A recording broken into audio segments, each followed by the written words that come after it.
Transportasi sebelum terjadinya perubahan sosial, budaya, dan globalisasi masih menggunakan tenaga hewan dan manusia, contohnya seperti beca, delman, gerobak, dan sepeda ontel. Sedangkan transportasi setelah perubahan sosial, budaya, dan globalisasi atau yang disebut dengan transportasi modern menggunakan tenaga mesin sebagai penggerak utamanya, seperti motor, mobil, pesawat, kereta api, dan lain-lain.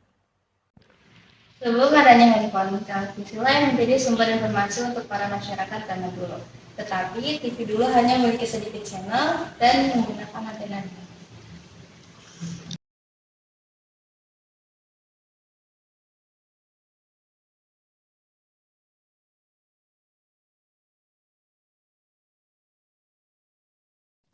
Seiring berkembangnya zaman yang membuat teknologi menjadi semakin berkembang dan canggih, sedangkan TV sekarang menggunakan antena luar atau antena digital dan memiliki banyak channel serta aplikasi yang digunakan untuk menonton.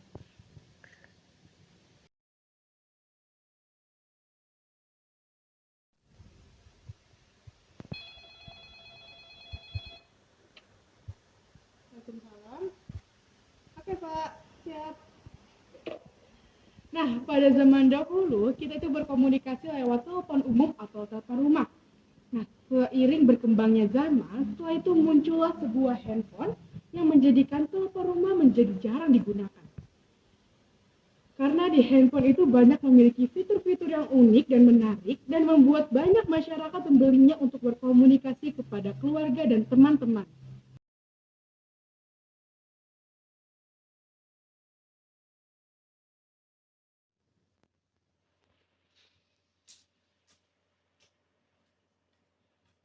Hari ini aku sama Keisha lagi main congklak nih.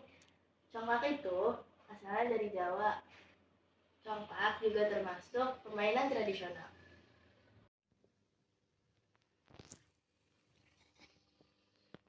Barusan aku main game online sama Natasha. Di zaman sekarang, game online sudah benar-benar berkembang banget dibandingkan dengan permainan tradisional. Dan permainan tradisional sudah tergantikan oleh game online.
Ekonomi merupakan ilmu yang mempelajari bagaimana cara manusia untuk memenuhi kebutuhan hidup mereka dengan menggunakan sumber daya yang tersedia.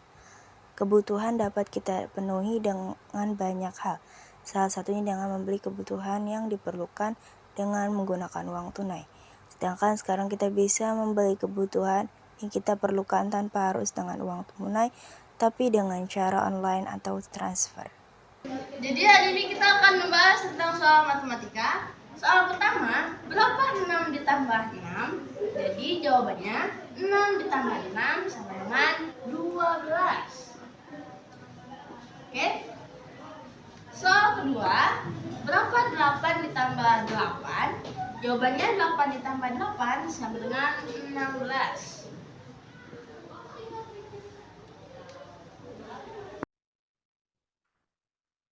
Assalamualaikum warahmatullahi wabarakatuh. Waalaikumsalam warahmatullahi wabarakatuh. Selamat pagi semuanya. Pagi. Oke, pada hari ini kita akan belajar mata pelajaran IPS. Sebelum itu saya akan share screen materi. Apakah sudah terlihat? Sudah, Ibu. Udah. Oke. Sebentar. Di sini kita akan belajar materi tentang perubahan sosial budaya. Sebelum saya untuk menjelaskan, apakah ada yang sudah tahu apakah itu perubahan sosial budaya? Wah, belum tahu tuh, Bu. Jelasin dong. Oke. Jadi, menurut Kingsley Davis dalam Surjono Sukanto di tahun 2014 mengatakan bahwa perubahan sosial itu adalah bagian dari perubahan kebudayaan. Perubahan dalam kebudayaan ini mencakup hal-hal, ada kesenian, terus juga ada ilmu pengetahuan, ada teknologi, dan juga ada filsafat. Menurutnya, perubahan sosial itu sebagai perubahan pada sistem sosial, struktur, dan juga fungsi masyarakat. Sampai di sini, apakah ada pertanyaan? Filsafat itu apa sih, Bu? Oke, pertanyaan yang bagus, Rizkia. Jadi, filsafat itu adalah pengetahuan yang berminat mencapai kebenaran asli atau vision of truth, maksud saya. Yang lain, apakah ada pertanyaan lagi? Enggak ada, Ibu. Zahwa, ada pertanyaan. Latasha? Tidak ada, Bu. Enggak, Bu. Oke ya. Mungkin untuk jam pelajaran hari ini sampai di sini dulu. Terima kasih. Wassalamualaikum warahmatullahi wabarakatuh. Waalaikumsalam warahmatullahi wabarakatuh. Pendidikan sebelum terjadinya perubahan sosial, budaya, dan globalisasi masih menggunakan media tulis yaitu papan hitam dan kapur. Karena kapur tersebut ketika hendak dihapus mengeluarkan debu, sehingga menjadikan pernafasan para guru dan anak-anak murid terganggu. Dibuatlah media tulis dengan menggunakan papan tulis dan spidol. Spidol ini berisi tinta, jadi tidak mengeluarkan debu seperti kapur.